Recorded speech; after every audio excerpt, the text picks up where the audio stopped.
क्या हो अगर मैं आपसे कहूं कि दुनिया का सबसे खतरनाक बायोलॉजिकल सीरियल किलर कोई शेर, सांप या वायरस नहीं, बल्कि एक बेहद खूबसूरत और मासूम सा दिखने वाला फूल है। सोचिए, एक ऐसा पौधा जो पानी को खून की तरह चूसता है और पूरी की पूरी नदियों का गला घोंट के मार देता है। मिलिए वाटर हाइसिंथ यानी जलकुंभी से। एक ऐसा विदेशी घुसपैठिया जिसने भारत की नदियों को हाईजैक कर लिया और जिसे इतिहास में द टेरर ऑफ बंगाल कहा जाता है। कहानी शुरू होती है 1880 के दशक में। ब्रिटिश अफसर और उनकी पत्नियां अक्सर साउथ अमेरिका घूमने जाते थे। वहां उन्होंने एक बेहद खूबसूरत हल्के बैंगनी रंग का फूल देखा। ब्रिटिश एलिट्स को ये इतना पसंद आया कि उन्होंने इसे अपनी कोठियों के तालाबों को सजाने के लिए भारत मंगवा लिया। उन्हें लगा कि ये सिर्फ एक डेकोरेशन का पौधा है, लेकिन उन्हें अंदाजा नहीं था कि वो अपने साथ एक हरे रंग का मॉन्स्टर ले आए हैं। बंगाल में भारी बारिश और बाढ़ आई और कोठियों के तालाबों का पानी ओवरफ्लो होकर नदियों में मिल गया। वो खूबसूरत फूल आजाद हो गया करता था।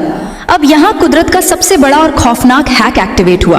इस पौधे को बच्चे पैदा करने के लिए बीजों की जरूरत नहीं थी। ये क्लोनिंग कर इसकी जड़ों से नए तने निकलते और कुछ ही दिनों में एक नया पौधा बन जाता। रिसर्चर्स के होश उड़ गए जब उन्हें पता चला कि ये पौधा सिर्फ 2 हफ्तों में अपनी तादाद दोगुनी कर सकता है।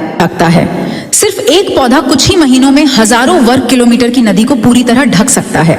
देखते ही देखते इस पौधे ने बंगाल की पूरी नदियों और झीलों पर एक मोटी अभेद्य हरी चादर बिछा दी। ये चादर इतनी मोटी थी कि इसके ऊपर से इंसान पैदल चल सकता था, लेकिन असली हॉरर पानी के नीचे हो रहा था। इस चादर ने सूरज की रोशनी को पानी के अंदर जाने से रोक दिया। पानी के अंदर ऑक्सीजन खत्म होने लगी और ये पौधा पानी को इतनी तेजी से पीता था कि नदियां सूखने लगी।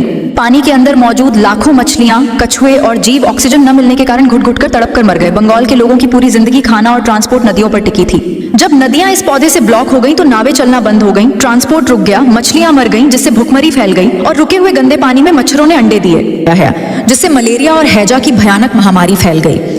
इस खूबसूरत फूल ने बंगाल के इकोसिस्टम और इकोनॉमी को पूरी तरह तबाह कर दिया। इसे द टेरर ऑफ बंगाल नाम दिया गया। आज 100 साल से ज्यादा बीत चुके हैं, लेकिन भारत, बांग्लादेश और पूरे एशिया की सरकारें इस पौधे से हार चुकी हैं।